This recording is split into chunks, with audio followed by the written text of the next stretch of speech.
The great hall of the Interstellar Council shimmered with colors no human eye had ever named.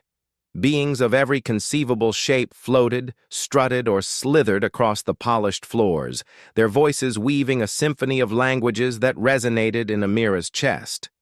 She had been assigned as a junior translator for the Earth delegation, her first time witnessing diplomacy on such a scale.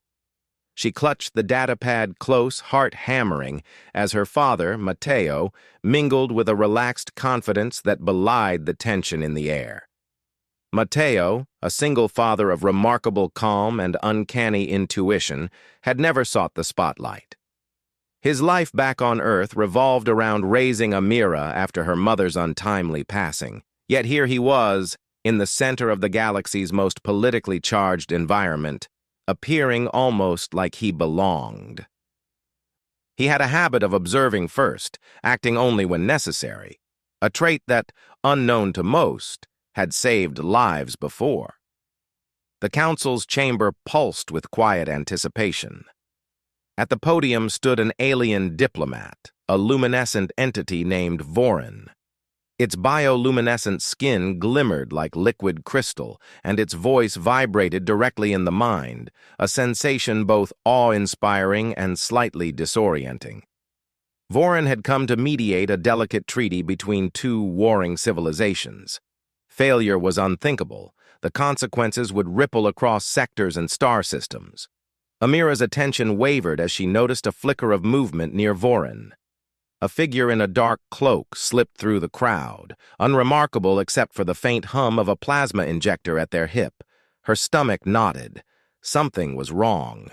Matteo noticed it too, without needing her warning. His gaze, calm yet piercing, followed the intruder. In a heartbeat, he calculated the trajectory, the distance, the timing. There was no hesitation. Matteo stepped from the crowd. The intruder lunged. The plasma injector flared, a deadly streak of light aimed at Vorin's heart. Matteo moved as if time slowed. He barreled forward, pushing the alien diplomat aside and intercepting the blast.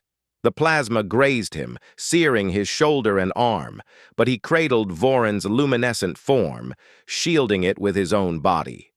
The chamber erupted into chaos, shouts, alarms, and the flashing of containment drones converging on the attacker.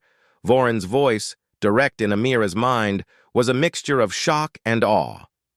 "Human, you saved me." Matteo, breathing hard and wincing at the pain, managed a small, wry smile. "Someone had to," he said, his voice firm, steady. He didn't pause for accolades. Already he was melting back into the crowd, his figure indistinct amid the swirling delegates. Amira was stunned. She wanted to follow, to thank him, to understand how he had moved so fast, so precisely. But Matteo was gone. Just another shadow in the sea of beings. She found herself gripping the datapad so tightly it threatened to crack. Security drones scanned the hall, isolating the intruder, who was quickly detained. Vorin floated upright, still shimmering, and addressed the chamber. This human, this Matteo, acted without fear, without hesitation. His courage preserved not only my life, but the fragile trust of this council. The words echoed, amplified across the chamber. Delegates murmured, exchanging incredulous glances. Amira's heart swelled with pride, mingled with awe. Her father had never sought recognition, never wanted accolades for the countless small acts of bravery he had done for her and the people he cared about. And yet here, on a stage bigger than anything she had imagined, he had reminded the galaxy why humans, this small, fragile species from a blue planet, were worth noticing. Later, outside the chamber, Amira finally found a moment alone. She scanned the crowd, hoping to catch a glimpse of him. But Matteo was nowhere to be seen. The council buzzed with the fallout of the attempted attack, security protocols, and rushed diplomatic negotiations. Yet amid all this, one undeniable fact remained. A human father had saved an alien diplomat, and his presence would be remembered in whispers and reports across systems. Vorin approached her, its glowing eyes softening. "Your father, he embodies something rare in your species," it said. "Courage, ingenuity, and empathy. He intervened not for glory, but because it was right. Such humans are remarkable." Amira nodded, emotions welling up. "He's always been that way," she said, her voice barely above a whisper. "Even when it didn't matter. Even when no one noticed." Vorin inclined its luminous head, and Amira realized the depth of the statement. In a galaxy of advanced technology, unimaginable powers, and millennia of interstellar experience, it was a single human, a single father, who had rewritten what the galaxy considered possible. Days passed, and Mateo's act became legend within the Council. Reports circulated detailing the precision of his movements, his instinctual timing, and the inexplicable calm in the face of imminent danger. Some speculated on how a human could intervene so effectively against the advanced threats of the galaxy. Scientists, diplomats, and security experts tried to analyze him, to quantify his bravery, his intuition, his human advantage.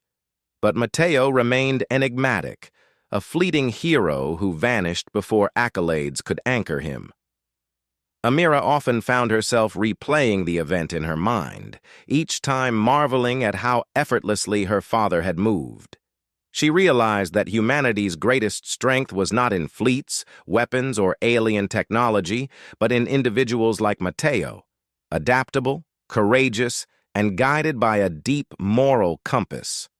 Weeks later, Earth's delegation returned home, but the story of Mateo's heroism had already reached their planet's communication networks. The media tried to locate him, but he had slipped back into the ordinary rhythm of life, preparing meals, helping with homework, and teaching Amira about the stars above their backyard. He was the same father he had always been, quiet, humble, remarkable without announcing it. Amira watched him one evening as he repaired a broken telescope, sunlight painting his face with golden hues. She understood now what the galaxy had glimpsed. A human's quiet heroism could ripple through worlds, influence the fates of civilizations, and remind the universe that courage often came from the most unexpected places. And Mateo, oblivious to fame or recognition, simply smiled at her discovery of a new star through the lens. "You've got to keep looking," he said. "The universe is bigger than we imagine, and it's full of surprises."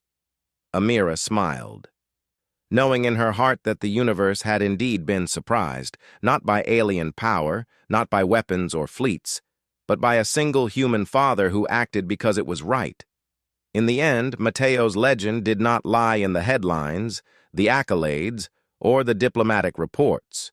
It lay in the quiet, enduring truth that a human, ordinary in appearance but extraordinary in courage, had saved a life and vanished into the crowd, leaving the galaxy a little wiser, a little more hopeful, and infinitely more respectful of what humanity could achieve.